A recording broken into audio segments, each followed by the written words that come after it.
He says it's one thing if a man comes into work one day and he says, I've always felt that I was a woman on the inside and now I'm living full time as a woman. And it's quite another. He shows up dressed as a woman and he says, I've, spent decades fantasizing, masturbating to the thought of having a vagina, and now I'm living full time in my fetish. One is going to be a difficult sell. Most people will be like, okay, well, no, thank you. Not really interested in that. Welcome to the Reality Therapy Podcast, where the truth will set you free. Welcome. Joining me today from Ontario, Canada is one of my biggest heroes, Hughes, who is a senior fellow at the MacDonald-Laurier Institute, director of GenSpec Canada, co-host of Beyond Gender, and one of the things I'm most excited about, author of the WPATH Files. So, Mia, welcome. So glad you're here. Thank you for having me. So let's start off with your personal bio, who you are, where you come from. Okay. My story is a funny one. There are lots of funny stories, I think, in our world, but mine's one of the more unusual ones in that I'm a Brit. And as you said, I live in Canada. I live in Ottawa. And I was minding my own business, to be honest. I was living in Ottawa as a stay-at-home mother. I had 3 children and I was very non-controversial. I leaned to the left politically and I'm embarrassed to say I was a little bit woke. And then in 2019, I discovered the gender issue. I was going along with trans women are women. My whole circle of friends here in Canada were woke, were on the left and were saying trans women are women. And I went along with it. I didn't believe it. I didn't think anyone actually believed it. And then in 2019, J.K. Rowling tweeted in support of Maya Forstater. So Maya was a tax consultant who'd lost her job in England because she said men are not women and something like that. So Maya had lost her employment tribunal. The judge had ruled that her views that women are women, men are not women, are not worthy of respect in a democratic society. And J.K. Rowling was clearly livid about this and tweeted, for the first time, entered the gender debate. And I saw J.K.'s tweet on Twitter, and none of it made sense. The tweet itself was perfectly worded. It was reasonable, and I agreed with it. And then all of these people were losing their minds calling her a TERF, which is a derogatory term that means trans-exclusionary radical feminist. And so on that day, I kind of realized in an instant, I'm a TERF. I was aware that these TERFs were evil people, that hated transgender people and wanted to, commit genocide or something. And then on the day that J.K. Rowling tweeted, I realized, oh my goodness, I'm a TERF. And so it was on that day that I realized when they said trans women are women, they meant trans women are women. They meant it. They meant that they're women. I didn't know that. I thought we were all just pretending that these men were women to be kind. I also realized that some of them believed themselves to be lesbians because I saw under JK's tweet that trans activists were arguing with lesbians. They were fighting and lesbians were saying, no, we're not attracted to people with penises, and they would be called bigots for that. So I came across the concept of the male lesbian. And then really, I just became obsessed with the issue because it was just so mad. And at this point, it was still kind of clownish. Men who think they're women, male lesbians, that's just some kind of stupid 1970s homophobic joke. And then shortly afterwards, very, very shortly afterwards, I discovered what's happening to kids in gender clinics. I learned that, we're teaching children they could be born in the wrong body.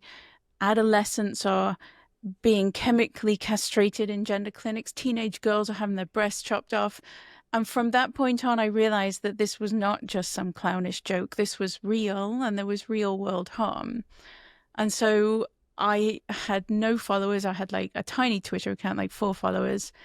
And I was trying to make sense of it. So I became obsessed and fixated. And I was reading as much as I could find on the issue to understand it in my mind. And I started just tweeting what I was learning. And my account grew really quickly. I ended up with a job. The Post Millennial offered me a job covering the gender issue full time. So I did that. And then from there, Michael Schellenberger offered me a job covering gender for Public, his Substack. So I did that for a while, but then shortly after I started working for Michael, someone gave him the documents that are now known as the WPATH Files. So it was a whole stack of internal communications leaked from their internal messaging forum, the World Professional Association for Transgender Health. And that's when he moved me over to his nonprofit organization, Environmental Progress, and that's where I wrote the report that is now known as the WPATH Files. That is quite a journey. I'm interested. I mean, this is so fascinating to me, your personal psychology and how you personally have shifted on this issue. Because by your own description, you're left-leaning, you're woke, you're saying, even if you don't believe it, you're saying trans women are women, right? You're kind of going along on this giant game of pretend, and then it's like, oh, people are getting their lives ruined for not playing pretend, and then now you're Queen Turf. You know, how did your personal mindset shift during that time? It was so dramatic. I came across, not long after it happened to me, I came across an article, I think it was in Spiked maybe, that Andrew Doyle wrote about identity quakes. I don't think it's his term. I think I attributed it to him for a long time. And then I actually talked to him and he said, no, that's someone else's term. I was just writing about it. I'm not sure whose idea it is, but it's this idea that your entire identity just collapses. Everything that you thought you believed, everything that you thought made you a good person just collapses in an instant. And for me, it was that J.K. Rowling tweet, and more so the discovering what was happening in gender clinics. When that happened, everything else kind of collapsed at the same time. And I did find myself, of course, my friendships were hanging in the balance as well, because all of my friends were woke, and the very idea that they could have a TERF in their midst was very challenging for them. But this identity quake, it really is, because as well I did think, oh, you know, white people are the worst thing that's ever happened to the planet, and all white people are racist. And I do remember one woke friend once on Facebook adding me to, what was the group called? It was in the days of like Facebook groups. And this friend added me to a group. It was called Unpacking Your White Privilege. And that was too much for me. You see, there were signs that I wasn't truly woke, because I get added to this group. I scroll for like 5-10 minutes and then I just hit the eject button, like my life depended on it. I was like, whoa, this is way too much. So, but I did have yes, Canada is some kind of genocidal nation because of residential schools, and all white people are racist, and trans women are women. And then once you take away one block, everything tumbles down. And it was bewildering, and it was very stressful. As someone, I will say, I was someone prior to 2019. I was that type of person that I couldn't stand the thought of someone not liking me. I had to be liked by everyone. And then 2019, it took me a few months to really understand what I was dealing with and the seriousness of the situation. And then I decided to start. I came out as a TERF on Facebook. Now, don't know if you've ever done that, but it's not like turfing on Twitter, first of all, because it's you against all of your friends, everyone you've ever met in your life, basically. And so I would do these posts on Facebook, very turfy posts, but measured. Like in those days, I don't like, there's even one comment that I read recently where I'm saying, oh, I would never misgender a trans woman because that's impolite. You know, I'm saying this kind of thing on Facebook, and it's still total mayhem. So I post something, it's turfy, there'll be like 160 comments, and it's just me against all my friends, right? Like it's this ugly, ugly debate. And I realize at some point towards the end of the summer in 2020 that I'm now at risk of losing all my friends, because it's not going well on Facebook. It's not, I wasn't reaching anyone on Facebook, and that is social media, right? You're not in the pub having drinks and discussing something, and you're in person. So I wasn't reaching anyone at all, and I was at risk of losing my entire friend group. So I I devised this bold plan. Now I realize how quite bold it was, where it's COVID, by the way, it's 2020. You can't go in each other's houses. So I made this plan I made tea dates with each of my friends that I did not want to lose. There's some that I definitely lost because I didn't care enough to do this, but I made tea dates with each of them. And I said, we're going to talk about this issue. We're not getting there on Facebook. We're going to talk about the issue. So I would show up, we'd sit in their garden, drink tea, and just have it out. And I had my strategy. I had my system where I would start off with autogynephilia, which is, I don't know if I would do that now. That's a crazy thing to do, really. But in my mind, it was, they all think trans women are women. They need to know what autogynephilia is. So I would say to them, the first thing I'm going to say is going to be very difficult for you to understand.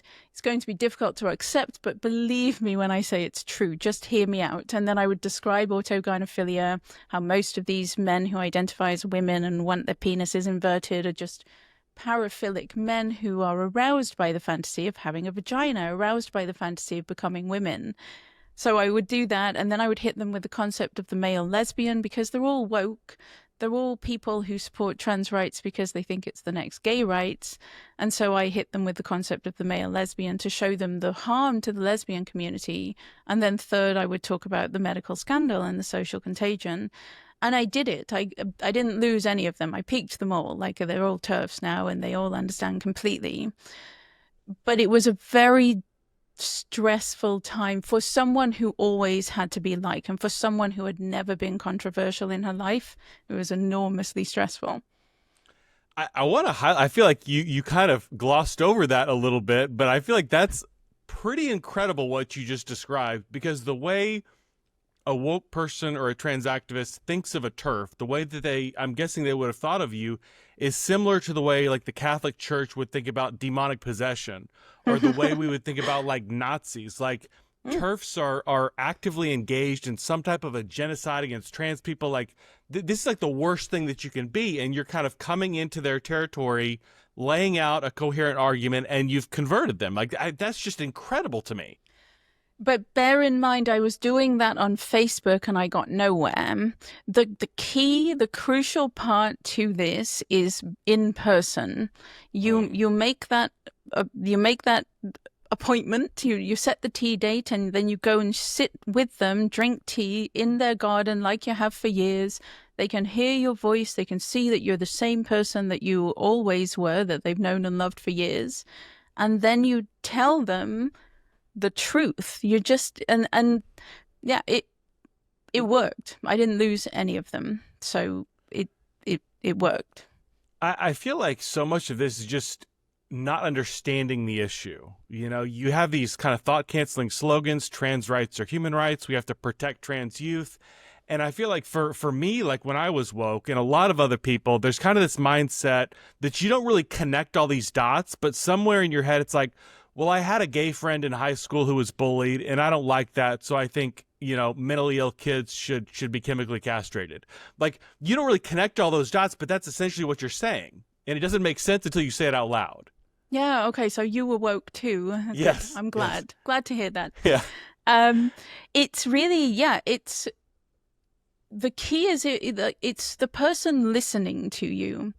If you can get that person, I am convinced that if I can get someone to listen to me, I won't fail. If they're not listening, if they're just distorting what you say into what they think a TERF would say, then you're not going to reach them. But because these were my closest friends and we had known each other for a long time. And I got them to listen. And it is the way you deliver it. I mean, you don't go full Graham Linehan on them in the first 2 minutes and like screaming about perverts and stuff. You do it in a way that it's gentle enough, but starting with autogynephilia. Now I wonder if I would. I think I would probably start with the medical scandal now. I don't know why I thought autogynephilia was the right place to start, but still. They're all TERFs. The autogynephilia piece is interesting because you never hear anything about that from trans activists. What can you tell me about autogynephilia? Well, it's the key to understanding everything, as far as I'm concerned. This rights movement, trans rights, really, it's autogynephile rights. And if you don't understand autogynephilia, then you do not understand this time that we are living in. So in the past, anyone who was trying to help these men who, for some bizarre reason, wanted double D breasts and a vagina, anyone who was trying to help these men understood that there were two very distinct groups. So in the 1950s, 1960s, even before that, probably in Germany as well, I'm sure they understood that there were two distinct groups. There was the minority of these men were very effeminate homosexual men who wished to transition, probably mostly to blend in and to not to be on the extreme end of gender nonconformity, more just to blend in and ease their discomfort. And then the majority, the largest group, is heterosexual men who are in no way effeminate. They skew more towards the masculine end of the scale. And everybody knew that there was some kind of erotic motivation in the 1950s, 1960s, into the 70s. They knew that there were these two groups, but nobody really understood what could possibly be motivating these heterosexual men. Until Ray Blanchard in 1989. Ray Blanchard is a Canadian sexologist, and he has this eureka moment. He realizes with one patient, he's got this one patient, the guy's name was Philip. And he realized that Philip had no interest in cross-dressing. So you've got your transvestites. We all know what a transvestite is. It's a man who gets aroused by wearing women's clothing. But Philip had no interest in wearing women's clothing. He was aroused at the fantasy of becoming a woman, of having female bodily functions, of having breasts and a vagina. And Ray Blanchard realized that for these heterosexual men who seek medical interventions, that's the fantasy. The fantasy is becoming a woman, which is why they pursue hormones and surgeries, is because that's how they can embody the object of their own desire. They're basically men who they're heterosexual, but they're attracted to themselves in the image of a woman. It's paraphilia. And so when Blanchard outlined this in 1989, it didn't attract very much attention. In the field of sexology, it was just widely accepted. Oh, that makes total sense. That explains everything. And then it wasn't until Michael Bailey wrote a book, The Man Who Would Be Queen, I think it was published in 2004, 5 maybe. He took autogynephilia and he brought it to popular culture. He brought it outside of the academic research field. And for that, 3 autogynephilic men tried to completely destroy him, because autogynephilia really complicates the task of selling trans rights. It really complicates the lives of autogynephilic men, because these men want nothing more than for society to accept them as women, not as men who dress like women, but women, because that's the fantasy, right? They want to actually become women. They don't want to mimic women. They want to become women. And trans rights, they'd already started the trans rights movement that really, they formulated it in the 1990s, and they're really like gearing up in the 2000s to launch. And trans rights, they created this concept of the gender identity. So what makes you a man, a woman, a boy, or a girl is a gender identity. It's not your physical body. And the reason I think they did that was specifically so that they could bury the concept of autogynephilia. They decided they couldn't base their rights movement on a paraphilia. It's very hard to sell a paraphilia to the public. So they create this gender identity. It's sanitized, and these men just have female gender essence within them, and it's very painful, and they need to be accepted as women. And so when Mike Bailey brought the concept of autogynephilia into the mainstream, they simply had to completely destroy him. And they tried very hard to do so. He's still speaking, to his credit. They didn't manage to silence him. But there's a wonderful quote in Helen Joyce's Trans, which is the best book on the subject still to this day. And she interviewed Ray Blanchard, and she basically asked him, why is it that you can't talk about autogynephilia? Why do trans activists hate it so much? And he says it's one thing if a man comes into work one day and he says, I've always felt that I was a woman on the inside and now I'm living full time as a woman. And it's quite another. He shows up dressed as a woman and he says, I've, spent decades fantasizing, masturbating to the thought of having a vagina, and now I'm living full time in my fetish. One is going to be a difficult sell. Most people will be like, okay, well, no, thank you. Not really interested in that. But if you portray these men as just, they're just poor men with woman souls and they just need to be accepted, the world will, as we have seen, the world will accept that, and then they will be welcomed into women's spaces and they will be celebrated. This is so bizarre to me. And I always say that I feel like a big reason that we even begin to accept this movement is because it's coded as a progressive issue.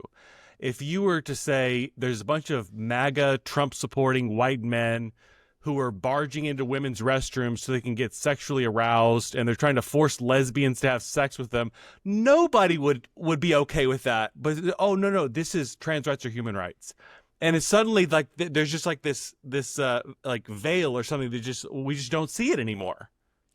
I think, it's a harmful movement. They've done terrible, terrible harm to many people, but as a movement itself, you've got to give them credit. They did a remarkable job.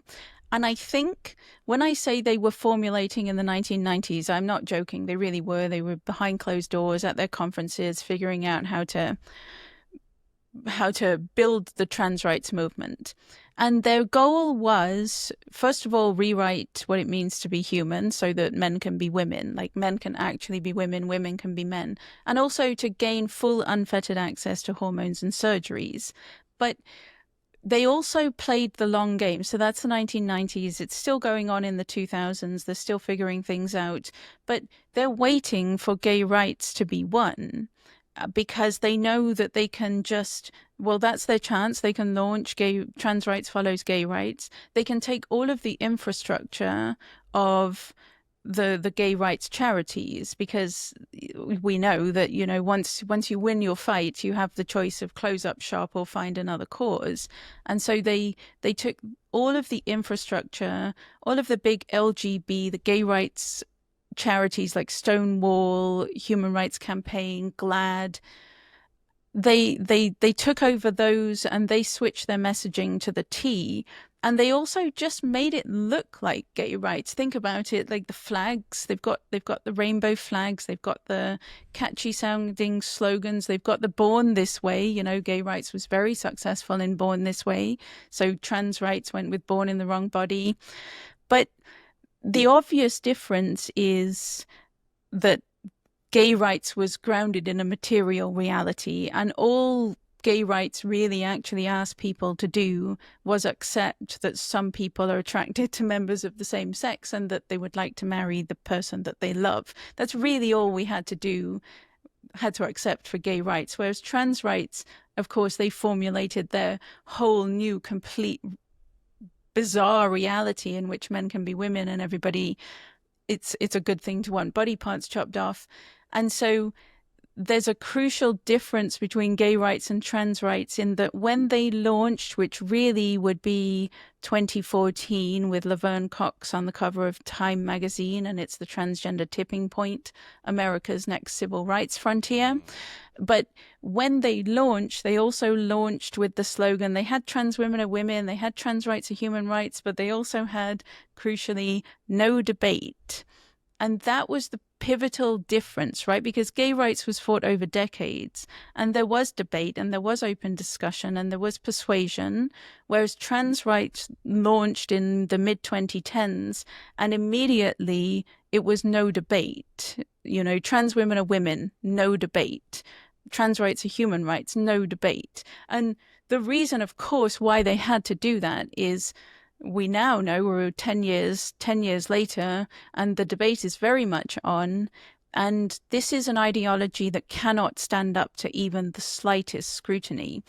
Absolutely impossible. You can't debate it. You can't debate something that has no grounding in truth and is completely illogical and absurd. So I understand why they went with no debate, and they had a good decade of forcing everyone to accept their absurd reality, but it's over. And Yeah, I mean, this is so different from, it transitioned somewhat seamlessly between gay rights and trans rights. And it's bizarre how all those organizations, just like seamlessly became trans organizations. And even though a lot of gay and trans goals are at odds with each other, but like the gay rights for all of my growing up, it was kind of this older live and let live liberalism. The kind of one of the slogans is keep the government out of my bedroom. But with the trans issue, you need to essentially colonize the minds of everyone in society so that everyone is playing this game of pretend. No one questions anything, like you're saying.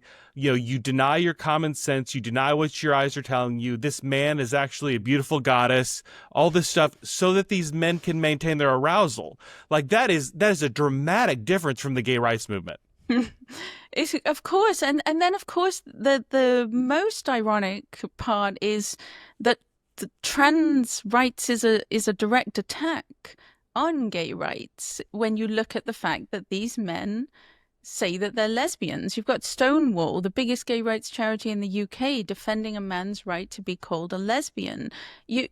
So it's that they adopted they adopted a rights movement that was going to undo all the work that they've done. Like gay rights, think about it. It was all about, well, a large part of it was, anti-conversion therapy. We do not want you to force us to take hormones and try and alter who we are. Whereas trans rights is the opposite. It fights for gay and lesbian adolescents to be given experimental hormones and to have parts of their bodies chopped off.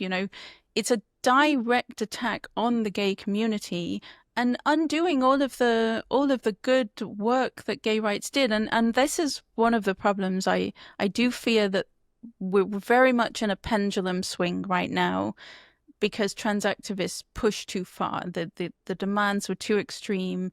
They were too aggressive. And so rightfully the pendulum is swinging the other way. But because they were tied to the LGB, I fear that there's now going to be a shift against the LGB, and they fought a great rights campaign, and we got somewhere, and we were there. I will be horrified if trans rights destroys it. Yeah. You can correct my history, but I think it was Alan Turing who was chemically castrated for being a homosexual. And very similar drugs are being used essentially for chemical castration in the name of trans rights for gay kids. That's bizarre that we've come full circle on that in the same type of like human rights type of language. Yeah, and how did they not notice? I mean, I understand. I think I rarely put the motivation down to financial. On the medical side, a lot of people will say, oh, these doctors, they're just making tons of money and that's why they're doing this to kids. I don't think that's true. I think it's ideological on the medical side.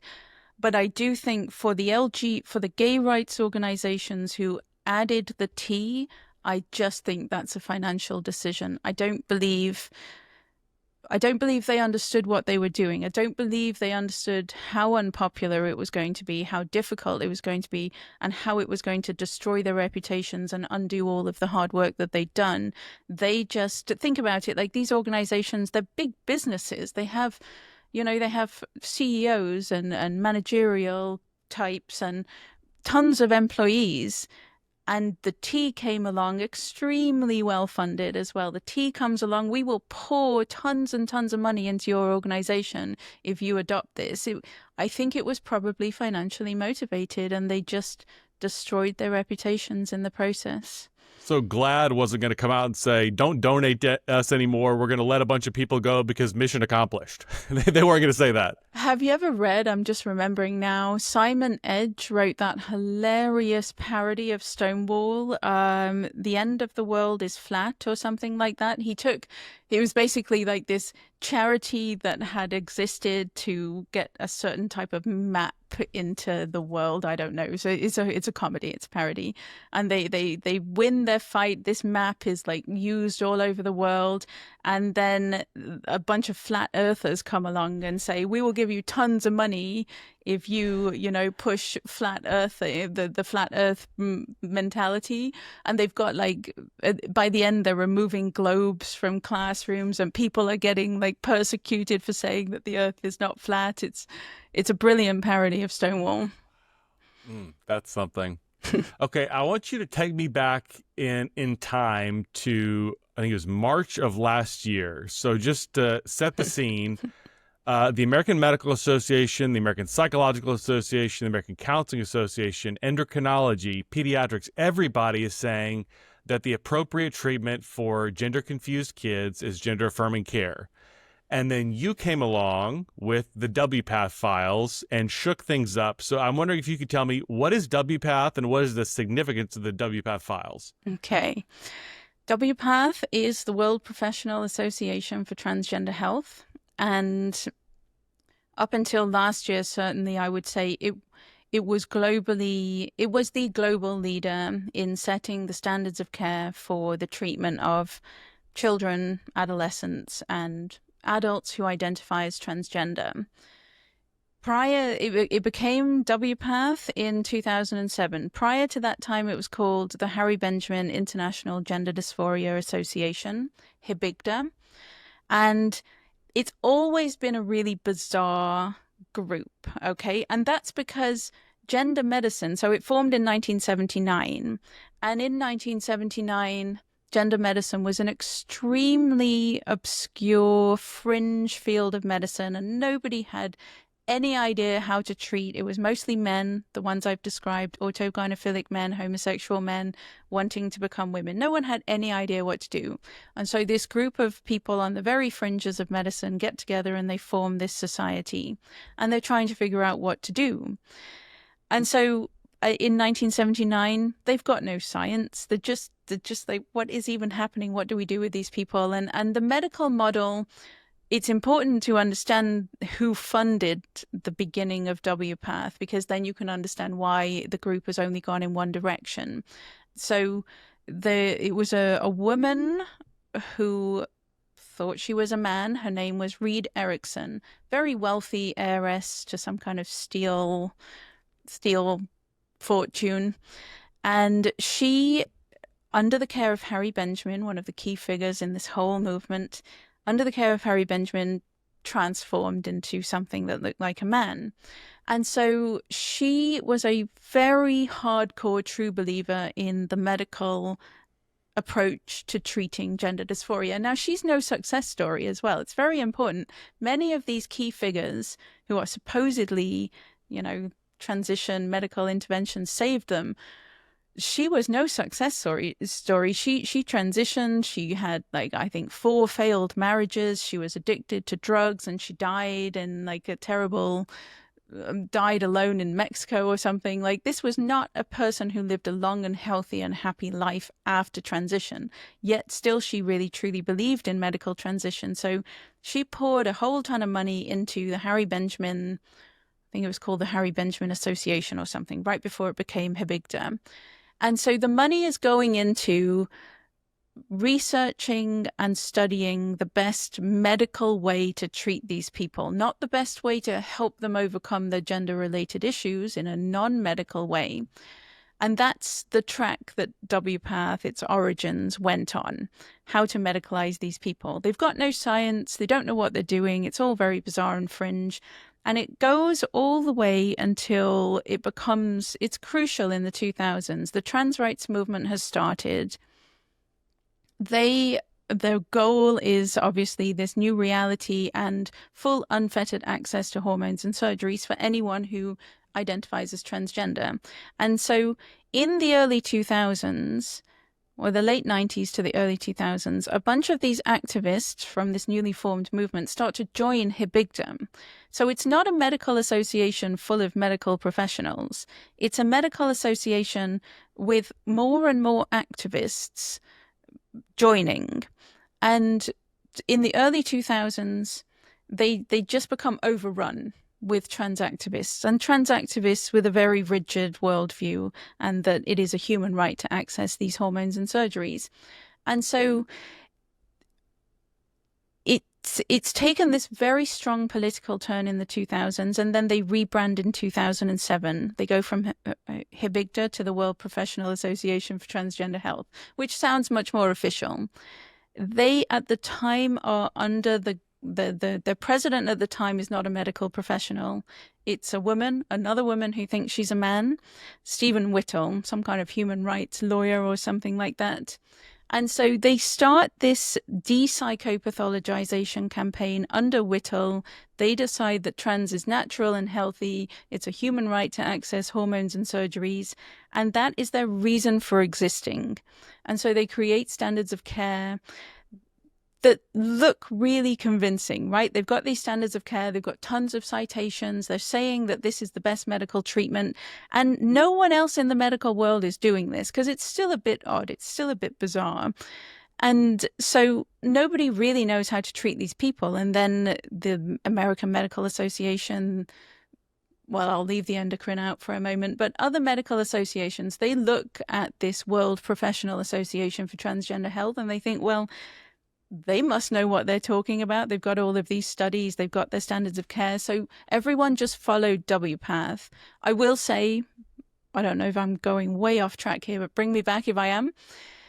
The Endocrine Society and WPATH, the Endocrine Society endorses what WPATH is saying, basically, and that gives WPATH legitimacy. But the problem is, I think most people on the outside didn't realize that those on the inside of the Endocrine Society who endorsed WPATH were WPATH members. It's this kind of citation cartel where you've got members on the inside and everybody's citing each other, but in the middle there's no evidence whatsoever. And so they with their collusion with the Endocrine Society, they did dupe the entire medical world into thinking that puberty suppression and the whole gender medicine experiment, hormones and surgeries for this bizarre psychiatric disorder, they did dupe the entire medical world into following them, endorsing what they say, going along with their standards of care. And in 2022, they published Standards of Care 8. And I think part of the problem was the entire medical world had already followed them and they'd already gone all in. Yes, this is how we treat these kids. This is how we treat these adults. So when Standards of Care 8 comes along in 2022, it's the most bizarre document, chapter on eunuch as a valid gender identity that even children can possess, like non-binary surgeries. If you want second sets of genitals, sure, go for it. And a bizarre, like, adolescent chapter, like all of this. But everyone had already kind of gone all in. So I think you just had to go along with Standards of Care 8 at that point. You're kind of locked in. And so this is, I think probably people were starting to think, eunuchs, really? These guys are a bit weird. But then 2024 is the year that everything just kind of goes wrong for WPATH, and it was... Okay. I mean, I want to just reiterate what you're saying a second. So there's Standards of Care 7 from WPATH, which is not like medical research. It's coming from political activists, like these rabid political activists. And you've got like the Endocrine Society and like all these other organizations referencing Standards of Care 7. Then WPATH comes up with Standards of Care 8, which is referencing the Endocrine Society and these others, which were originally referencing it. So like it's all this circular referencing or citation cartel, as you're saying, and it's all just a giant house of cards. Yeah. Sorry, go ahead with March 2024. It really is. And it's because it's precisely so crazy that I think most people just can't believe it. It's too crazy to be believed. And so, but 2024 was the year that many people had to face up to the truth of what this organization was. So we kicked things off, Michael Schellenberger and I kicked things off in March when we released WPATH Files. And the WPATH Files, it was leaked internal communications, a big stack of documents. And frankly, for me, it was just WPATH being WPATH. If you knew anything about WPATH, you knew that this, you already knew that this was what they were like on the inside. You know, they really, in the discussions, you know, they're talking about, it becomes clear that they see everything we see. They're talking about it, but they just don't see that it's reason to stop doing what they're doing. So like the endocrinologist who, in my mind, was kind of the star of WPATH Files, a Canadian endocrinologist, he's in there, you know, saying how difficult it is. He's a pediatric endocrinologist, and he's saying how difficult it is to get consent from these kids. He's like, they've not even had high school biology yet. We're trying to explain the effects of puberty blockers and hormones on kids who haven't had high school biology. And then, you know, he's saying, talking to a 14-year-old, it's good in theory to talk to a 14-year-old about fertility preservation, but I know I'm talking to a blank wall. They'll be like, ooh, baby's gross. And so it's kind of like, that's been my thing all along, is you talk to me about fertility preservation when I was 14, it would have been a blank wall. I wouldn't care. Like, yeah, sure, sterilize me. I don't care. I'm never going to I'll never want kids. And that's a really typical adolescent response. And they see it. You know, how are you getting informed consent if you're talking to a blank wall? You can't get informed consent from a blank wall. But that doesn't stop them from doing what they're doing. He also saw that there was regret. He sees it in his own patients, and he's like, it doesn't surprise me. You know, they come back in their 20s, they want to have kids, they want to settle down, and they can't because he robbed them of their fertility. But that's not a reason for him to stop either. Okay, so they're seeing everything. They're talking about the effects of hormones. They're talking about the second sets of genitals. They're talking about all sorts of bizarre, crazy stuff. And the point of WPATH Files was to bring that outside of our bubble, because in our bubble on Twitter, we all knew that that's what WPATH was. The beauty of what Michael Schellenberger has a real talent for seeing a story. Like, he saw the story and he decided that he was going to take it to an international audience, and we pitched it to, you know, all kinds of media all over the world, and it got picked up, and it took WPATH out of our bubble on Twitter. And I think the timing was really good, because then that was March, and then in April along came the Cass review, England's the final report of the Cass review, which was a 4-year-long investigation into England's youth gender service. And as you just said, that circular citation, the reason we know that there were circular citations in the guidelines is because of the Cass review. So what they did is they did a systematic review of the guidelines in gender medicine, and they traced them, and they found that WPATH Standards of Care 6 in 2001 was ideological. They've already taken that turn. They're already overrun by activists. Ideological, no science. Endocrine Society 2009 based their guidelines on WPATH's 2001 guidelines, because the Endocrine Society is full of WPATH members. So we've already got our first, there's citations where there's no evidence.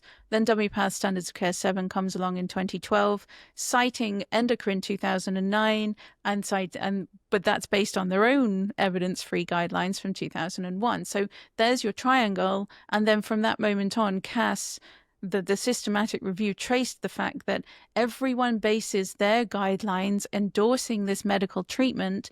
They're basing it on WPATH Standards of Care 7 from 2012.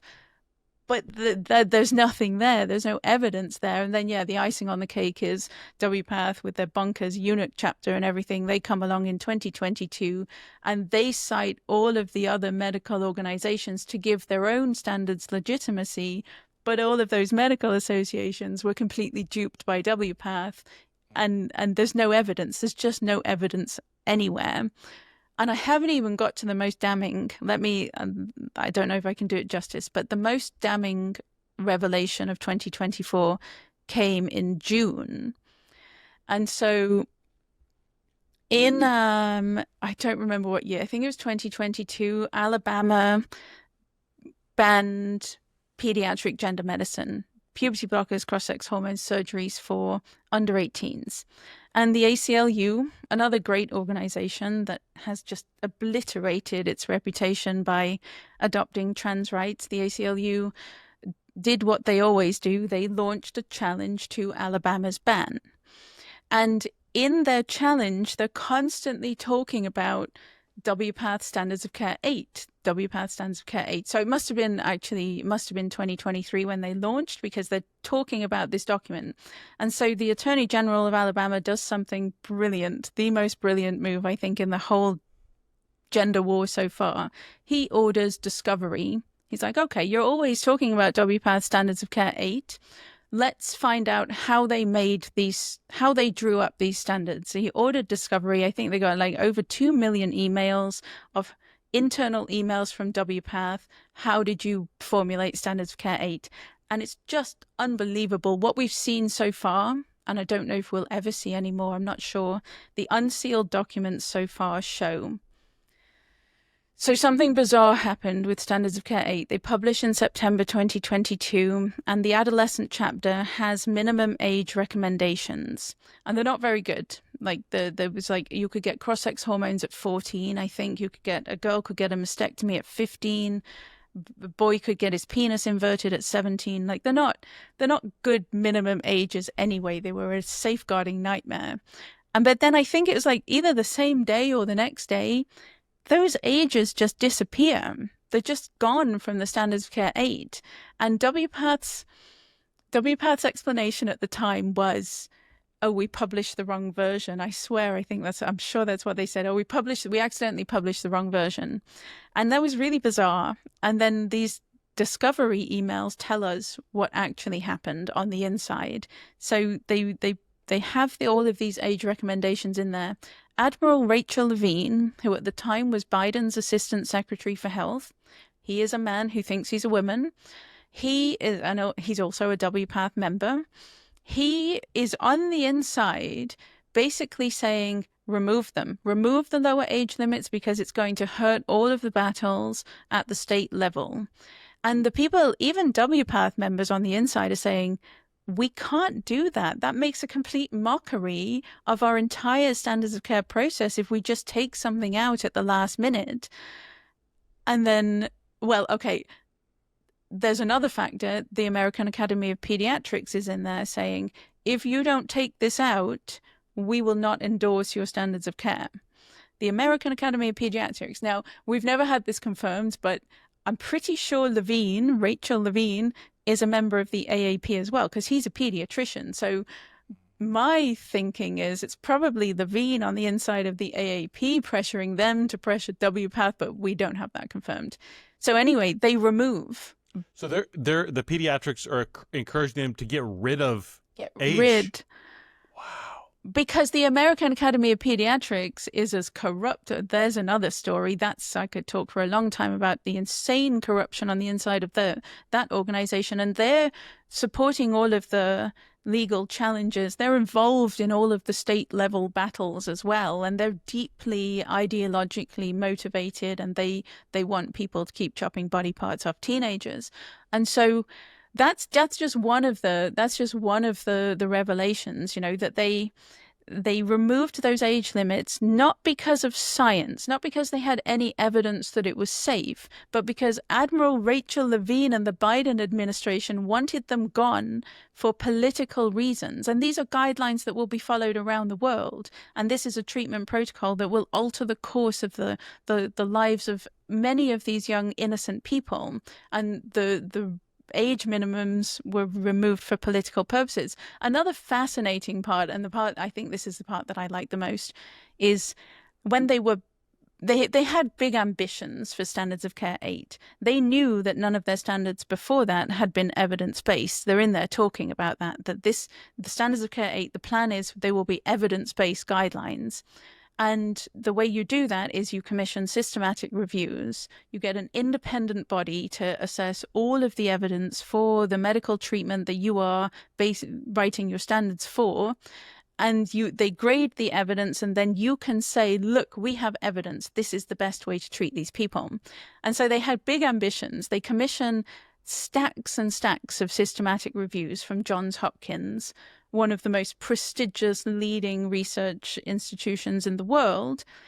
And it very quickly becomes apparent that there is no evidence. Like, you can see this in the emails, that Johns Hopkins is finding for each of the questions for the systematic reviews that there's no evidence. And this causes a massive problem on the inside of WPATH, because the whole idea was to build a standards of care on evidence. And it's like, but they don't have any evidence.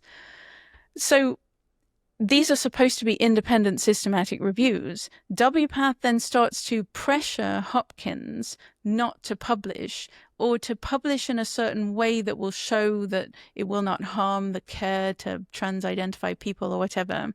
And we know, I think they commissioned at least 13. We've only seen 2, and they buried the rest. They would not allow Hopkins to publish the remaining reviews. It might be more than 11 that are not published. Now, that is unbelievable levels of fraud. That is, there's no evidence. You bury the systematic reviews that show there's no evidence, and then, because they're WPATH, they go ahead and they produce their standards of care as if the systematic reviews showed that there was evidence. They carry on and produce the standards and recommend the treatment as if there is evidence, when they know full well that there's not.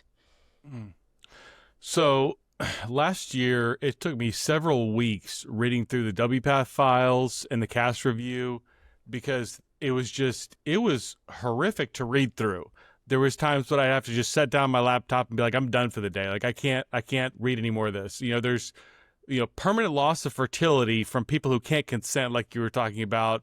There's vaginal atrophy that leads to painful sex for females. For males, there's erections that feel like broken glass. I mean, there's, easily broken bones and liver tumors. There's just so many horrific consequences from these medical interventions. And I think from their perspective, the whole point of medicine is to push human rights. And they see trans medicine as a human rights issue. So all these issues that you're bringing up are irrelevant to them, because the whole point is to push for this higher sacred goal that transcends the need for evidence.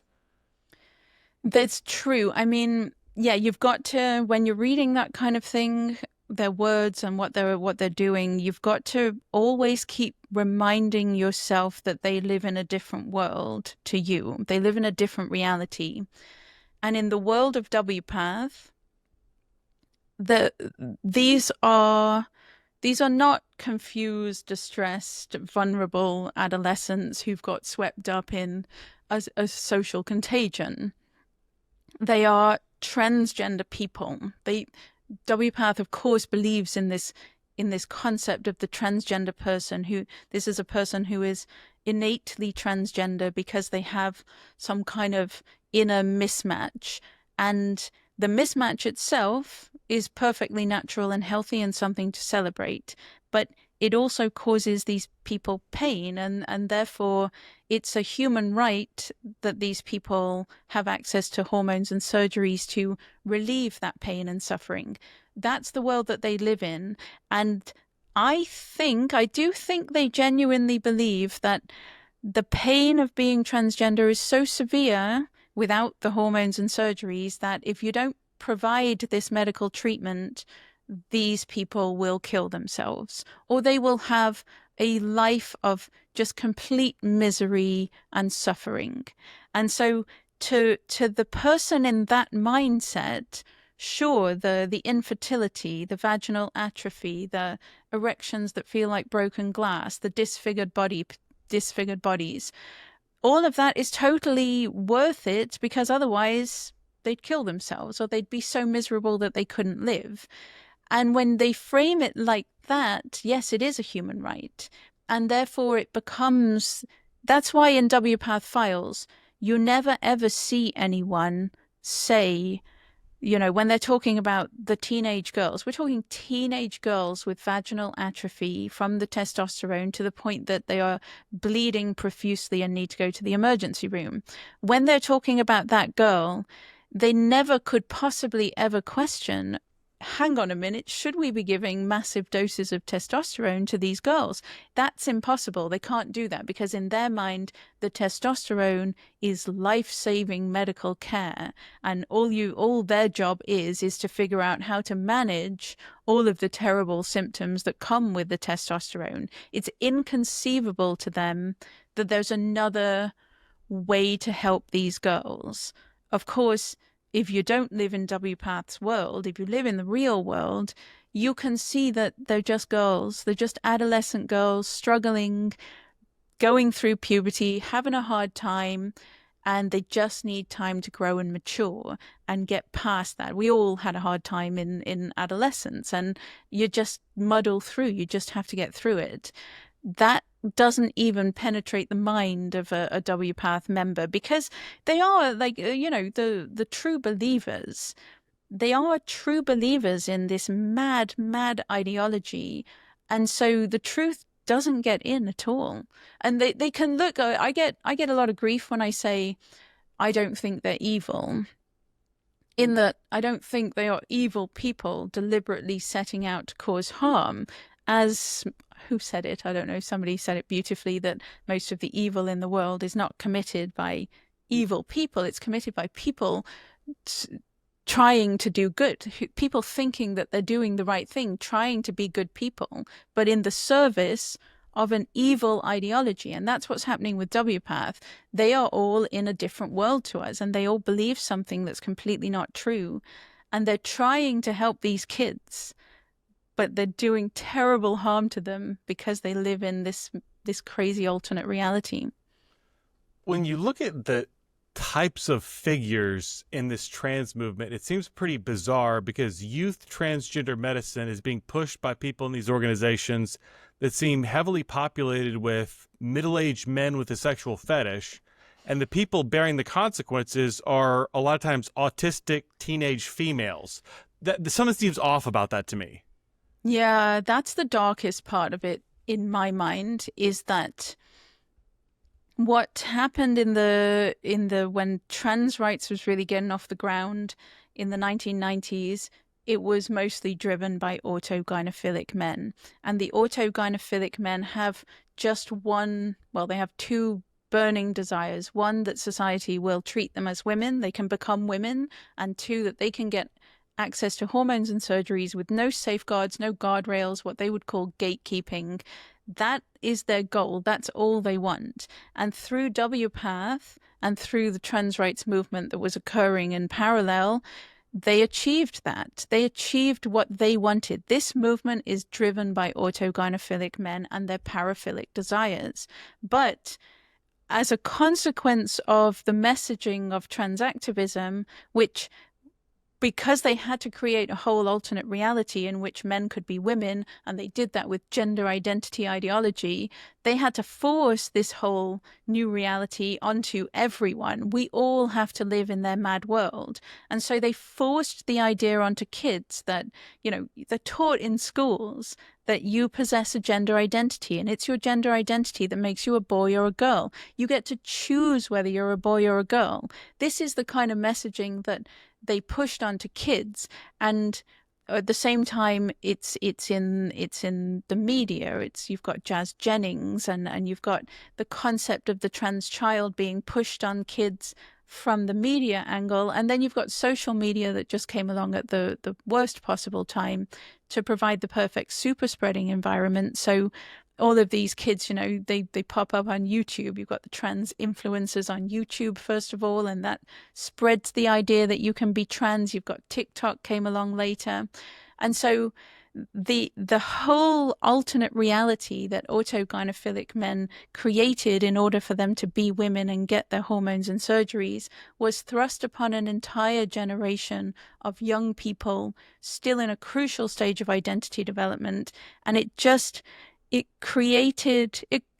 sucked in a whole bunch of kids who, they're not trans, none of these kids are trans. Yeah, you've got the autistic kids, you've got the homosexual kids who are gender non-conforming and not quite accepting their sexuality yet. You've got kids who've experienced trauma, kids who are depressed, kids with anxiety, or kids just going through puberty. Look at how you can tell you're trans. If you hate your secondary sex characteristics, that could be a sign that you're trans. That's puberty for most kids. So that means that all of this messaging puts every single kid going through puberty at risk. And, they get sucked in. It's not their fault. They are struggling, they're in distress, and then they're told, first of all, the reason you're depressed, the reason you're miserable is because you're trans. And look, we have the miracle cure.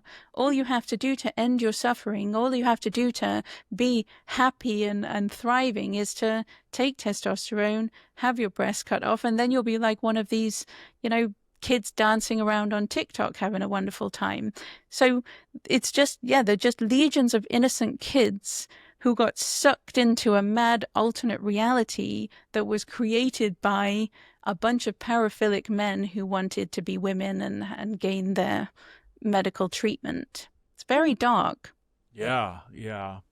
So there's a lot of people in our corner of the world who would say you should ban gender medicine for youth because the medical research is not on their side and youth can't consent. But adults should kind of be able to do whatever they want. But you've made this argument that that's a bad idea, and you've talked about it through the lens of like an amputee. And I'm going to butcher this term, apotemnophilia. Is that right? Can you tell me about that? Sure. I'm not even convinced I can pronounce it correctly. Apotemnophilia. That's what I go with. It was a term coined by the infamous John Money in 1977, I think. So it is a great way to challenge a person's belief. I do not understand, first of all, anyone who says adults can do whatever they want, or even like 18.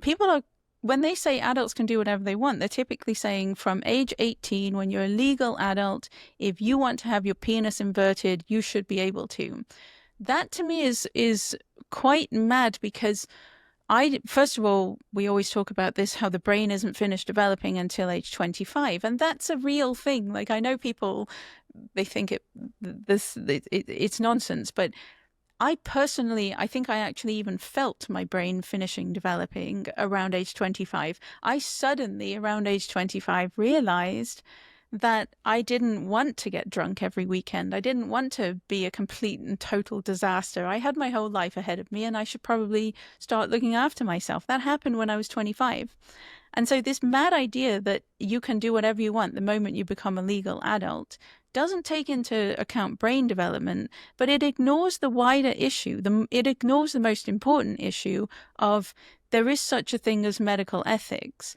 And these kids are not chopping off their own breasts. They're not inverting their own penises. They're not doing it to themselves. There's a medical professional doing it to them, and it's a medical professional who should have taken some sort of oath to do no harm.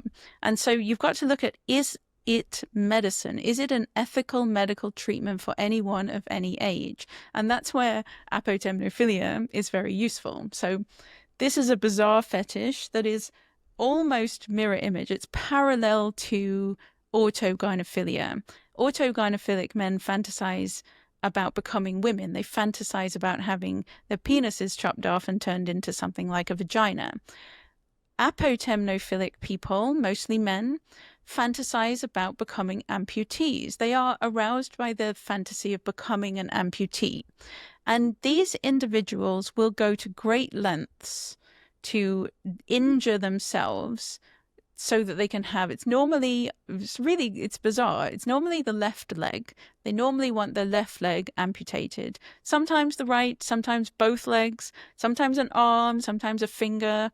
But they fixate on one particular body part, and they are aroused by the fantasy of having that body part amputated. And they sound a lot like the modern trans identified people, in like some of them will say, I don't feel whole with all four limbs. I feel over complete, and I will be whole when I've had like one of them chopped off. And I have I was born in the wrong body. I should have been born into the body of a person with only one leg. It's like they sound very similar. But there was a Scottish surgeon who was doing this in the 1990s who made headlines in the year 2000. He amputated the leg. There were two men, and each of them had one leg amputated, and they were this type of person. They were aroused by the fantasy of being amputees. And then he was just about to amputate the leg of a third man. This is really fascinating. Tell me if I'm going on too long. But the third man whose leg he was about to amputate was a man called Greg Firth.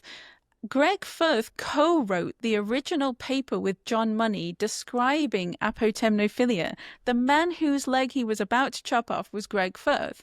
But the press got wind of it, that this was happening.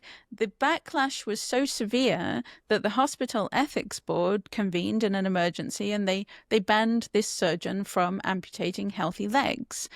And so you've got to ask yourself, if you support paraphilic men having their penis amputated to fulfill their paraphilic desires, but you don't support paraphilic men having a leg amputated because it turns them on, you have to ask yourself why that is. And the reason is obviously transactivism. And so how I ended up getting my job with Michael Schellenberger was I wrote about this. I wrote a thought experiment. I'll describe my thought experiment. And so I opened with this surgeon in Scotland, amputated the legs, and then the public was horrified by it, and so he was shut down. But I invited everyone to imagine a world in which there was a powerful apotemnophile lobby group who created this whole world in which you can be born with an innate amputee identity. That man who the co-authored the paper with John Money and was about to have his leg chopped off in Scotland, he even wrote a book calling it Amputee Identity Disorder. He tried to push it the same as gender identity disorder, that you can have this innate amputee identity. So imagine the world where that happens, and this big group, all of a sudden, it's bigotry to say that humans are bipedal. It's bigotry to say that, people can't have their legs amputated. And you teach children, you go into schools and you teach children that it's possible to be born with innate amputee identities. And then you put celebrities on the cover of magazines who've just had their healthy leg chopped off, like we did with Caitlyn Jenner and Ellen Page, and then it triggers a social contagion of kids wanting their healthy legs chopped off. And then kids start having their legs chopped off, and everybody's celebrating it and marching in the streets, demanding that kids have the right to have their legs chopped off. Imagine how completely insane that would be. And yet that's the world we live in. But the world we live in is worse. And that is my point, which I can't make strongly enough, is the world we live in is worse because amputating a penis, amputating breasts, removing reproductive organs, creating arm flesh appendages and sewing them onto the mentally ill woman's groin, that is far more ghastly than a simple leg amputation. It has a far greater impact on overall health. The person cannot become a parent. The person is dependent on drugs for the rest of their life. The dramatic impact on the overall health is far greater with all of these gender surgeries compared to a simple leg amputation. And so if you don't support my mad world of kids having legs chopped off, then you absolutely should not support the far worse world that we actually live in today. I had a professor, I'm in a master's of counseling program. I had a professor talk to us about apotemnophilia. I keep butchering that, I'm sure. But talk to us about that and goes into all the details and said, and by the way, this has nothing to do with gender identity, which is a completely different issue, but couldn't explain like why or how that's a different issue. And I feel like through all of your writing and this example you just gave, there's like such like rigorous attention to logic and evidence. But to them, on their ears, it's like all this stuff that you've laid out is completely irrelevant because this is not in the logical evidence category. This is in the holy, sacred human rights category. And so it's almost like nothing you say is like penetrating them. Does that make sense? Yeah, for sure. But I mean, my thought experiment, if you really plunge yourself into my thought experiment, that should challenge you, because that's what I'm saying. The only difference between the two is one has a powerful civil rights movement that pushed the identity, turned this paraphilia into an identity, and then pushed it on society aggressively, and the other does not. That's the only difference between the two paraphilias. And so if you really do immerse yourself, you've got to see that they are the same thing. It's just one really, I mean, look at what there's also, they did like they did make movies about people wanting their legs chopped off, and they did try and sanitize the diagnosis, like with this guy, amputee identity disorder. Body integrity identity disorder is what they basically, that's not even in the DSM. They couldn't even get it in the DSM. It's so bizarre and so obscure. But I will like, you've got to understand that my mad world of amputee identities and the social contagion of kids having their legs chopped off, it could happen. And in order to prevent it from happening, you have to understand the mechanism by which it could happen. And that's trans. That's how they look at how trans happened. That's how it could happen. And Canada, of course, is edging the world closer to my mad world coming true, because last year, or maybe it was the year before, in Quebec, they amputated the fingers, 2 fingers, I think, of a 23-year-old man suffering from what they called body integrity identity disorder. He just didn't want his 2 fingers, so they chopped them off. So it definitely could happen. And really, you've just got to be willing to really think. And that's the problem. If you're woke, and if you're trying to be a good person and really thinking about it, you're probably afraid to really think about it, because you're probably afraid of where that might lead you. But if you really think about it, there's no difference. They're the same thing. Wow. So I've got 2 questions left for you. And the first one is, I am finishing my internship to be a therapist, and I feel like I've gotten a lot of really bad advice on how to give therapy to someone with gender dysphoria or gender confusion. How would you advise someone like me? I always I get these questions. I get emails from parents in a terrible, desperate situation all the time, asking me basically this question, and I don't answer those parents. I pass them on to GenSpect, because I do feel that I personally am not qualified to give out such advice.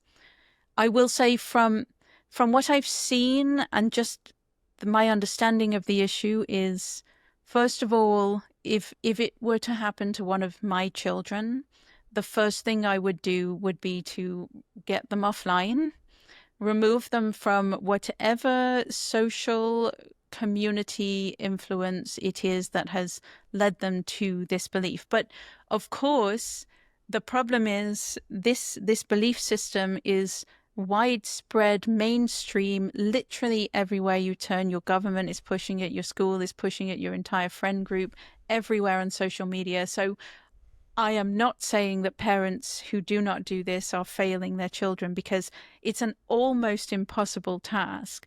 We are lucky in that we have this cottage on a lake that is like a time capsule, because it has no internet. We watch VHS and we read books and we listen to the radio. We have no cell reception and no internet. So personally, I would kidnap my child and I would take them to the lake, and we would be there until reality reinstated itself. I understand that that's a very difficult thing for parents to do, but certainly it's very difficult. I mean, I have this reality, just, if a girl is saying she's a boy, you tell her she's not, and she never can be, and that the medical pathway is never going to solve her problems. It's going to cause enormous health problems, there's huge risks, and at the end of it all, she still wouldn't be a man. Like these girls who take testosterone, they have their breasts cut off. They're not men at the end of it, and they will know that for the rest of their lives. If they go all the way and they have phalloplasty, they have their arm stripped and the tissue sewn onto their groin to look like a penis, they're still not a man at the end of that. And I have this need for a good, healthy dose of reality, but I do think therapists are probably horrified by that, and it's too heavy-handed. So frankly, I would say contact GenSpect, and people with more qualifications than I have can probably guide you in a better way. That's typically what I tell the parents who contact me. It sounds like good advice to me. My final question is, when you look at society more broadly, what is one issue that we're not talking about enough that we should be talking about more? I'm going to go on the trans issue. And I think we might be about to get to this place that it's a mental illness. I think what we're still afraid to say on the trans issue, because it was such a crime, it was such a taboo thing to say, is that wanting to have your penis chopped off is a sign of mental illness. Wanting your breasts cut off is a sign of mental illness.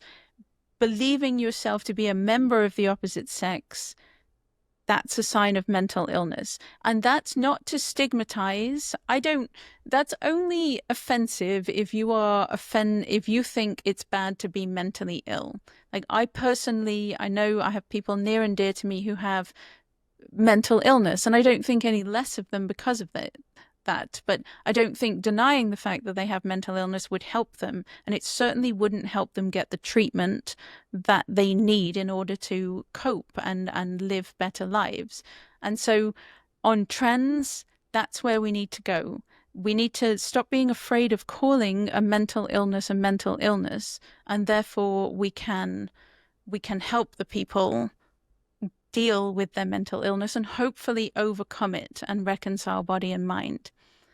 But on a lighter note, I just recently moved, and we accidentally bought a house with no dishwasher. We loved this house, and we didn't notice that there was no dishwasher. So we move in and we realize, oh my God, there's no dishwasher. There were 5 people living in this house. 4 of them were horrified. Oh my God, how are we going to live without a dishwasher? And I celebrated. I'm like, this is my moment. This is my moment to show that dishwashers are pointless. I hate dishwashers. I have lived in various countries around the world. I've lived without a dishwasher. I've lived without a washing machine. I've lived without a dryer. And I can tell you that you can't live without a washer dryer. It's miserable. It's just terrible. Going to the laundrette is awful. But dishwashers, you can live without a dishwasher, and honestly, your life will be better without a dishwasher. The dishwasher only cleans the easy stuff that takes no time at all. Like the day that I turned against dishwashers, I came to North America and everyone thinks you can't live without a dishwasher. The day I turned against dishwashers was, I'm like rearranging the dishwasher to get one glass in, and I can't fit the glass in, and I'm wasting my time. And I realized I could have washed 20 glasses in the time that it took me to rearrange the damn dishwasher to get this glass in there. And I think people think they need one, but actually life is better without. But I will tell you this, because it challenges some kind of preconceived notion. I've been going around saying this to people, I'm living without a dishwasher and it's amazing. And people are defensive. They defend I love my dishwasher. I can't live without my dishwasher. And I think, just really think about it. Do you need your dishwasher? So I have a dishwasher. I haven't used it in years. I just hand wash every dish as soon as I use it. I'm wondering, who are you more worried about offending, transgender activists or dishwasher activists? I think probably dishwasher activists at this point.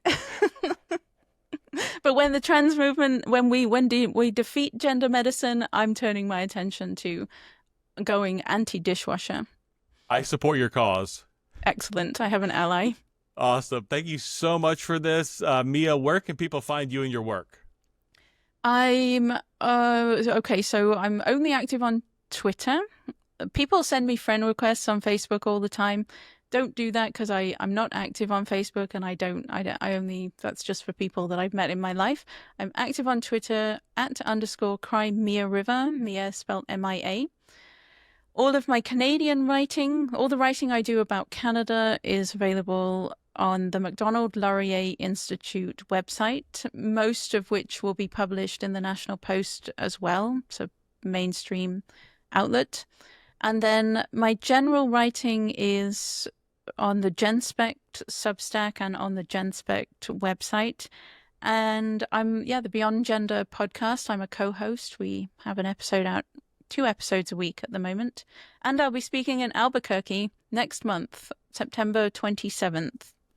So if you're in the area, come and join us. Very exciting. Well, Mia, thank you so much for a fascinating conversation. I would love to talk to you again anytime. Thank you so much.